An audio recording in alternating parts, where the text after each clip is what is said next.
देख रहे हैं राजकुमार के साथ। तो चलिए बढ़ते हैं आज की कहानी की ओर।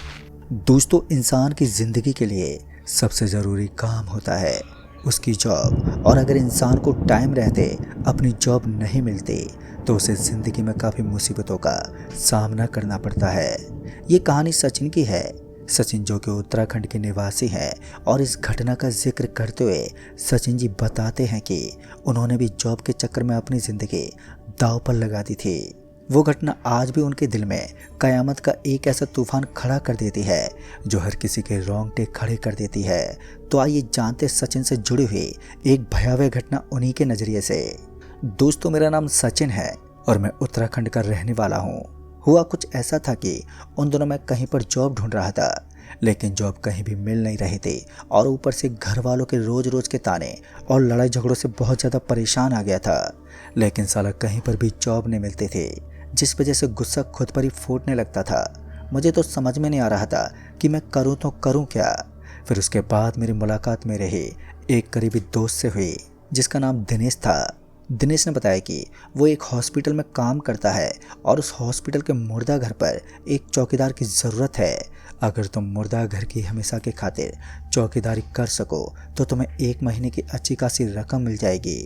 उस वक्त मैं उस जॉब को करने के लिए तुरंत ही राजी हो गया, क्योंकि उन दिनों मुझे एक जॉब की तो सख्त ज़रूरत थी। उसके साथ ही मुझे कहीं पर भी जॉब नहीं मिल रही थी, जिस वजह से दिमाग भी ख़राब होता जा रहा था। लेकिन जैसे ही मुझे आश्वासन मिला कि मुझे उस मुर्दा घर की चौकीदारी करने पर एक अच्छी रकम मिल जाएगी, तो ना चाहते हुए भी मैं इस जॉब को करने के लिए तैयार हो गया। हालांकि मुझे भूत प्रेत से काफ़ी ज़्यादा डर लगता था, लेकिन मैं खुद को ये बात समझाता रहा कि मुझे मुर्दा घर के अंदर किसी भी चीज़ का डर नहीं लगेगा। और उसके बाद मेरे दोस्त दिनेश ने उस हॉस्पिटल के एक आदमी से मिलवाया। दरअसल वो आदमी उस हॉस्पिटल के सारे कर्मचारियों से काम करवाता है। उसके बाद जब मेरी मुलाकात उससे हुई तो उस आदमी ने कहा, देखो, मुझे कोई दिक्कत तो नहीं है कि तुम यहाँ पर कोई काम करो, लेकिन रात होने के बाद तुम ऊपर वाले फ्लोर पर भूल कर भी मत जाना। चाहे ऊपर वाले फ्लोर में किसी भी चीज़ की आवाज़ आए, या फिर ऊपर वाले फ्लोर के ऊपर तुम्हें कोई आवाज़ देकर भी क्यों ना बुलाए, लेकिन ऊपर वाले फ्लोर पर जाने की हिम्मत कभी मत करना। अगर तुमने ऐसा किया तो तुम्हारी गलती का अंजाम तुम्हें खुद भुगतना होगा। उस आदमी की बात सुनकर मुझे काफ़ी ज़्यादा अजीब लग रहा था, लेकिन उस वक्त उसकी सारी बातें मानना ही मेरे लिए सही था। फिर मैंने उस आदमी से कहा, ठीक है सर, मैं वैसा ही करूँगा जैसा आप कहेंगे। उसके बाद मैंने उस आदमी की सारी बातें एक्सेप्ट कर ली। दूसरे दिन से मैं इस जॉब को अपनाने के लिए तैयार हो गया था, और उस आदमी ने बता दिया था कि मुझे कल से ही जॉब पर आ जाना है, क्योंकि अब हमारा चौकीदार इस जॉब को छोड़ चुका है। तो इस वक्त मैं काफ़ी ज़्यादा खुश भी था, थोड़ा बहुत डर भी लग रहा था। डर ये था कि मैं एक मुर्दा घर का चौकीदार बनने वाला हूँ। फिर उसके बाद मेरे दोस्त दिनेश ने बताया कि मुझे शाम के 7 बजे जाना है और सुबह 7 बजे वापस आना है। 12 घंटे की इस नौकरी के अंदर महीने की एक मोटी रकम मेरे को मिलने वाली है। और ये सुनकर मैं तो काफ़ी ज़्यादा खुश हो गया था। एक तो मैं दिन भर आज़ाद रहता हूँ, और ऊपर से मुझे जॉब उस वक्त करनी थी। दोस्तों, ये उस दिन की बात है जब मैं जॉब पर जाने के लिए पहले ही दिन रेडी हो गया था। मन में एक खुशी थी और साथ ही दिल में एक अजीब सा डर भी बैठा हुआ था। खासकर रात में उस जगह पर जाने से मेरे अंदर एक अजीब सी फीलिंग आ रही थी। लेकिन डर को एक तरफ रखते हुए मैं चुपचाप से उस तरफ जाने लगा। बेचैनी बनी हुई थी और मेरा पूरा शरीर कुछ अजीब सी बातें बता रहा था। लेकिन उस वक्त मैंने किसी भी चीज़ पर ज़्यादा ध्यान नहीं दिया, क्योंकि आज मेरा पहला दिन था और मैंने आज से पहले कभी भी रात में किसी मुर्दा घर को अंदर से नहीं देखा था। लेकिन अच्छी बात तो ये थी कि आज मेरे साथ उस हॉस्पिटल का एक कर्मचारी भी रहने वाला था, क्योंकि वहाँ पर जाने वाले हर एक चौकीदार को पहले ट्रेनिंग दी जाती थी कि उसे किस तरह से काम करना है और मिस्टेक बिल्कुल भी नहीं करनी है। अगर हमसे गलती भी हुई या फिर गलती से भी हमारे द्वारा कोई मिस्टेक हो गई तो फिर उसका अंजाम बहुत भयानक हो सकता है। उसके बाद मैं जैसे ही हॉस्पिटल में पहुंचा तो वहाँ का एक कर्मचारी मेरे साथ साथ उस हॉस्पिटल के मुर्दा घर में पहुंच गया। वो मुर्दा घर उस हॉस्पिटल से थोड़ा आगे की तरफ सटा हुआ था, और वो एक ऐसे वीरान इलाके में था जहां आजू बाजू में काफ़ी कम चीज़ें नज़र आती थी। सड़क भी नहीं थी, और साथ ही एक कच्चा रास्ता बना हुआ था, और वो कच्चा रास्ता शायद सीधा वहाँ से कब्रिस्तान जाता था। कब्रिस्तान को भी इस इलाके के एकदम पास देखकर मेरा दिल डर के मारे दहल गया था। लेकिन बात फिर से वहीं पर आकर अटक गई थी। पैसों के लिए इंसान कुछ भी कर सकता है। और वैसे भी मुझे कोई जॉब नहीं मिल रही थी और पहले भी मैंने नर्सिंग की पढ़ाई कंप्लीट की थी, तो मुझे इस बात का अंदाज़ा था कि मुझे मुर्दाघर के मुर्दों को किस तरह से संभालना है। हालांकि जैसे तैसे रात का समय और गहरा होता जा रहा था, तो वैसे वैसे दिल में एक अजीब सा डर पैदा हुआ बैठा था। उसके बाद मैं और वो कर्मचारी, हम दोनों उस मुर्दाघर के दरवाजे पर भटकने लगे, क्योंकि उस कर्मचारी ने मुझे बताया था कि जिस तरह से वो आज मुझे बताएगा, कल मुझे उसी तरीके से काम करना है। मैं पूरी तरीके से तैयार हो गया था और सभी बातों को अच्छे से समझने लगा था। तभी उसने मुझे एक बिल्डिंग की तरफ इशारा किया। दरअसल वो बिल्डिंग उस अस्पताल की ही एक पार्ट थी और जो उस मुर्दाघर के एकदम पास बनी हुई थी। उस बिल्डिंग को देखकर मुझे एक अजीब सी फीलिंग आ रही थी। उसने बताया कि उस बिल्डिंग के ऊपर वाले फ्लोर पर तुम कभी भी भूलकर मत चले जाना। हालांकि तुम्हें कई बार फ़ोन करके बुलाने की कोशिश करेंगे, लेकिन तुम सब चीज़ों को इग्नोर कर देना। पता नहीं क्यों, लेकिन उन सभी को उस मुर्दाघर के बारे में इस तरह से अजीब अजीब बातें करता देख मुझे भी थोड़ा डर सा लगने लगा था। फिर उसके बाद वो रात ख़त्म हुई और अब सब कुछ नॉर्मल रहा। अब धीरे धीरे मेरे दिल के अंदर भी उस मुर्दाघर की पहचान से डर गायब होने लगा था। ऐसा लग रहा था कि ऐसा कुछ नहीं होता जो लोग बताते हैं। काफ़ी बार मैंने लोगों की जुबान से सुना था कि मुर्दाघर जैसी जगहों के अंदर भूत प्रेत का साया मंडराना एक आम बात है, वहाँ पर कोई भी नहीं जाता। लेकिन मैं तो वहाँ पर नाइट ड्यूटी दे रहा था, मुझे तो ऐसी किसी भी चीज़ का एहसास ही नहीं हुआ। खैर, मैंने अपनी जॉब का पहला दिन तो अच्छी तरह से ख़त्म कर दिया था, लेकिन जैसे दूसरे दिन की स्टार्टिंग होगी तब मैंने कुछ अजीब सा महसूस किया था। हुआ कुछ ऐसा था कि उस दिन मैं कल की ही तरह आज भी घर से खाना खाकर मुर्दाघर के लिए निकल गया था। मुर्दाघर की ड्यूटी करना सिर्फ एक ही दिन के अंदर मेरी आदत सी बन गई थी। जैसे ही मैं मुर्दाघर के पास पहुंचा तो आज मेरे साथ कोई भी कर्मचारी नहीं था। मेरे हाथ में एक लकड़ी थमाई गई थी और मैं उस लकड़ी को लेकर दरवाजे पर खड़ा हो गया। दरवाजे के पास एक कुर्सी थी जिसके ऊपर बैठकर मैं आराम कर सकता था। हालांकि मैं इसी फिराक में था कि रात के 1 बजे के बाद मैं आराम से सो जाऊंगा। पहले तो मैं इधर उधर भटकता रहा, लेकिन अब जब मुझे उस मुर्दाघर के बगल में कोई भी नजर नहीं आ रहा था तो मैं वापस आकर उस कुर्सी के ऊपर बैठ गया। और अब मुझे इंतज़ार था तो जल्दी से जल्दी रात के 1 बजने का। फिर इसी बीच मुझे किसी अजीब सी आवाज़ का एहसास हुआ। मेरे कान में मुझे ऐसा लग रहा था कि कोई धीरे से कोई कुछ कहने की कोशिश कर रहा है। मैंने अपने आजू बाजू में पलटकर भी देखा तो मुझे वहाँ पर कोई भी नज़र नहीं आ रहा था। फिर जब मैं उस मुर्दाघर के अंदर गया तो मैंने देखा कि मुर्दाघर के अंदर लोगों की लाशें पड़ी थी और उसके अलावा मुझे कोई भी चहलकदमी सुनाई नहीं दे रही थी। ये बड़ा अजीब था कि मेरे कान में किसी की आवाज़ तो आई थी, लेकिन मुझे यहाँ पर कोई नज़र नहीं आ रहा था। मुझे लगा कि शायद मुझे कोई भ्रम हुआ है और यही सोचकर मैं फिर से उस मुर्दाघर से बाहर निकला और दरवाजे पर खड़ा हो गया। मैंने अपने हाथ में एक लकड़ी थमा रखी थी और मैं बेखौफ होकर आराम से काम कर सकता था।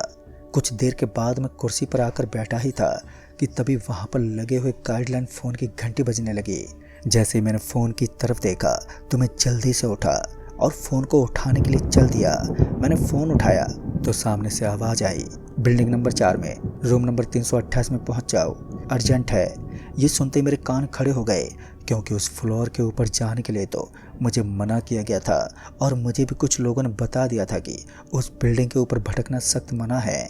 मैं फ़ोन पर सामने से कुछ बोल पाता इससे पहले ही फ़ोन कट हो गया और मैंने इस चीज़ को इग्नोर कर दिया और उसके बाद फिर से जाकर उस टेबल पर बैठ गया था। कहीं ना कहीं मुझे एक चीज़ समझ में नहीं आ रही थी कि आखिर लोग मुझे उस बिल्डिंग के ऊपर क्यों नहीं जाने देते।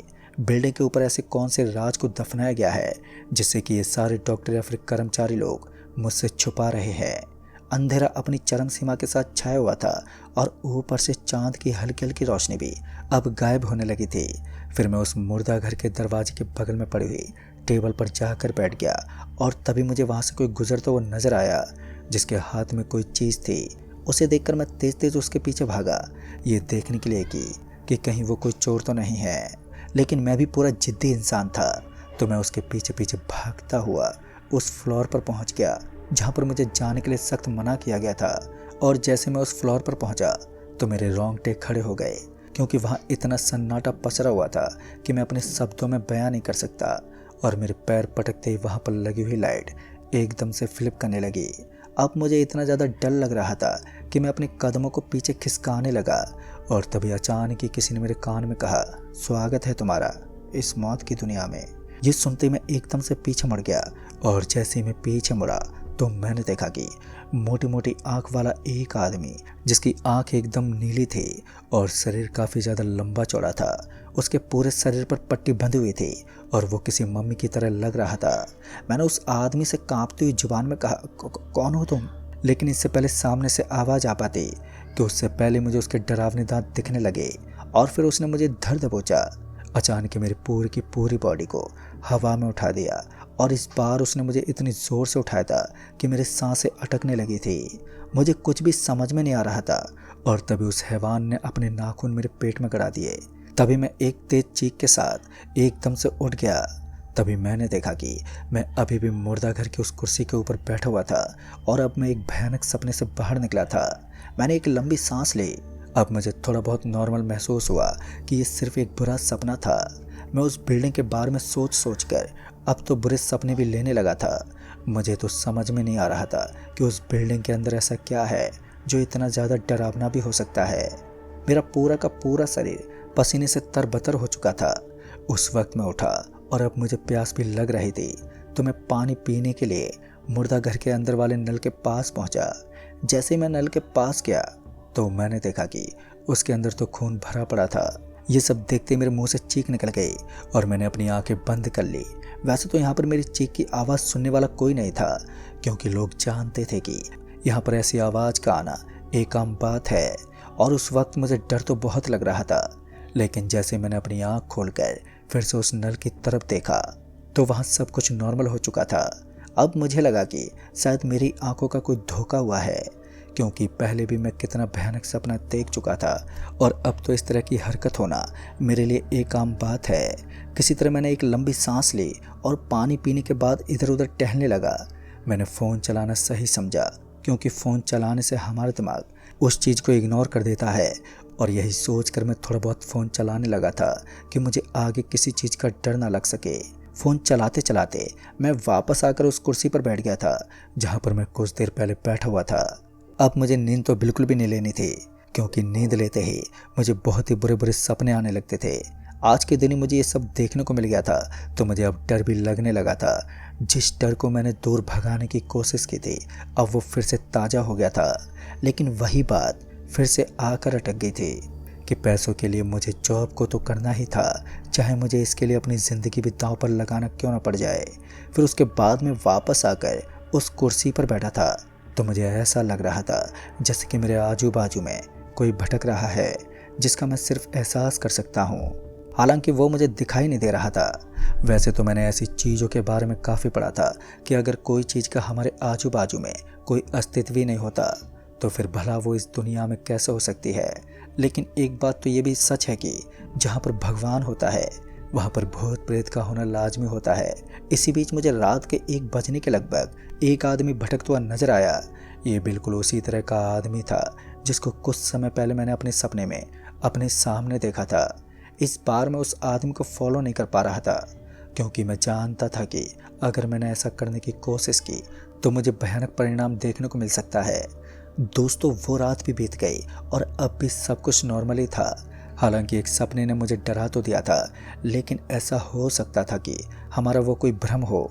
मगर अब जो भी हुआ हो, मुझे अब इस चीज़ को हाइड करके रखना था, क्योंकि यहाँ पर मुझे ज़िंदगी भर काम करना था और इस काम को अंजाम देने के लिए मुझे अपने आप को नॉर्मल ही रखना था। दूसरा दिन तो बीत गया, लेकिन जब मुझे अपने दोस्त दिनेश का फ़ोन आया तो मैं उसे सारी बात बताने लगा। दिनेश ने बताया कि उस बिल्डिंग के ऊपर यही आरोप लगाया जाता है कि वहाँ कोई भूत प्रेत रहता है और एक बार जो उस बिल्डिंग के अंदर चला जाता है फिर उसकी लाश ही वहाँ से वापस आती है। और सपने आना तो कोई बड़ी बात नहीं है। अगर हम ये सोचते हैं कि उस बिल्डिंग के अंदर कोई भूत है और हम उस बिल्डिंग के अंदर किसी भी तरह चले जाएं तो उस चीज़ का सपना आना हमारे लिए कोई बड़ी बात नहीं है। मुझे लगा कि शायद दिनेश की भी बात ठीक है, क्योंकि हमें सपने तभी तो आते हैं जब हमारी इच्छा अधूरी रह जाती है और अचानक ही हमारी नींद लग जाती है। उस वक्त मैंने यही सोचकर इस बात को टाल दिया था, लेकिन आगे जो होने वाला था वो इससे भी कहीं ज़्यादा भयानक होने वाला था। मैं इस बात को समझने वाला था कि आखिर एक मोटी रकम देने के बावजूद भी लोग उस मुर्दा घर की चौकीदारी क्यों छोड़ देते हैं। आखिर ऐसी कौन सी मजबूरी होती है जो उन लोगों को इस जॉब को छोड़ने पर मजबूर कर देती है।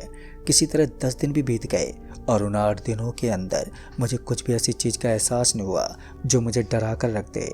लेकिन वो कहते हैं ना, जब अंधेरी रात अपनी चरम सीमा पर होती है तब काली शक्तियाँ अपनी पूरी ताकतों के साथ हावी हो जाती हैं। वो अंधेरी रात थी।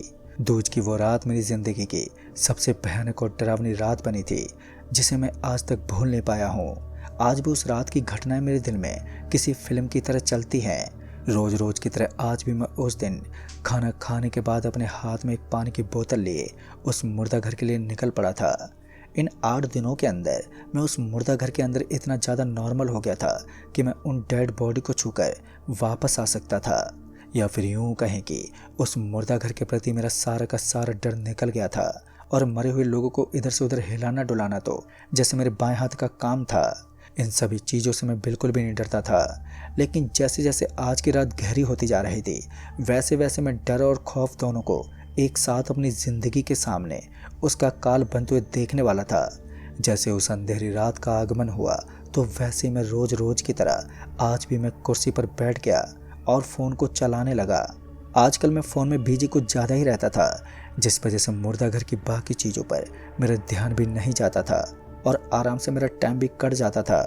दोस्तों, फिर अचानक ही मेरी मुलाकात हुई वहाँ के एक कर्मचारी से। हालांकि वो कर्मचारी एक छोटा कर्मचारी था जो साफ़ सफाई का काम करता था। उसने बताया कि आज उस बिल्डिंग के अंदर एक प्रेग्नेंट महिला आई हुई है और उस महिला के आने के बाद डॉक्टर उस बिल्डिंग के ऊपर चक्कर काट रहे हैं। हालांकि उस बिल्डिंग के ऊपर डर तो था, लेकिन साथ ही उस बिल्डिंग के ऊपर डॉक्टर काम भी करते थे। कहते हैं कि रात के बाद सारे के सारे डॉक्टर मरीजों को छोड़कर वहां से निकल जाते थे। उनका मानना था कि रात को सिर्फ वहां पर नींद में सोए मरीज रुक सकते हैं। अगर कोई दूसरा वहां जाने की कोशिश करता है तो उसका हाल कुछ ऐसा हो जाता है जिसके बारे में हम सोच भी नहीं सकते।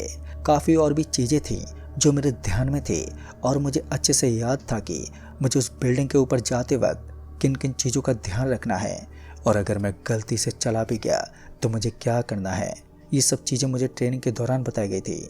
बिल्डिंग दिखने में काफ़ी ज़्यादा सुनसान लगती थी और वो इतनी ज़्यादा डरावनी थी कि उसे बाहर से देखने से ही रोंगटे खड़े हो जाते थे। अंदर जाने पर तो पता नहीं इंसान का क्या हाल होता होगा। खैर, मुझे तो इसके अंदर जाना भी नहीं था। अभी मैं मुर्दों को संभाल ही रहा था कि तभी मुझे एक आवाज़ आई। शायद वो वही कर्मचारी था और वो मुझे ज़ोर ज़ोर से आवाज़ देकर बुला रहा था। मुझे लगा कि शायद वो किसी मुसीबत में है, इसीलिए मैं तेज़ी से भागता हुआ उसके पास पहुंच गया। लेकिन वो तो मेरे आगे आगे चलने लगा था।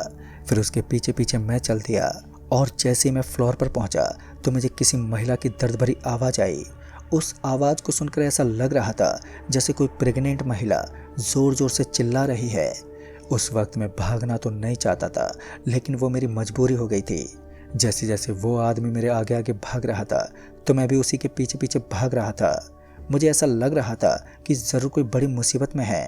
फिर हम दोनों जैसे ऊपर वाले फ्लोर पर पहुँचे तो वहाँ पर जाते ही अचानक से पीछे के सारे दरवाजे एकदम से बंद हो गए और दरवाजे जैसे ही बंद हो रहे थे वैसे ही वो कर्मचारी एकदम से गायब हो गया।